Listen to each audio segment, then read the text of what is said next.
Il y a deux types de jeunes. Il y a une catégorie qui se permet de pouvoir mettre tous les fonds. C'est-à-dire qu'ils ont un petit jet en même temps.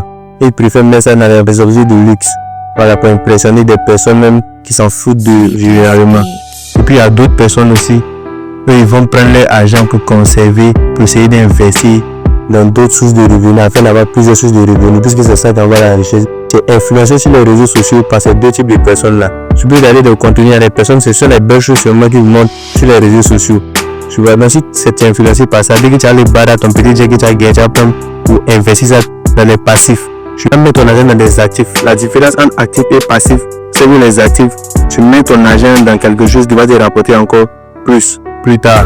Mais un passif, c'est quelque chose qui va te soutirer de l'argent, comme acheter une paire de chaussures comme ça. Tu vois, donc c'est à toi de voir. Si tu sais que tu vas investir dans quelque chose à long terme, tu préfères investir ton argent dans les actifs plutôt que dans les passifs. Voilà, surtout quand les jeunes ont la tendance à plus investir dans les passifs que dans les actifs. Et c'est ça qui va déterminer ta richesse financière au-delà de 30 ans.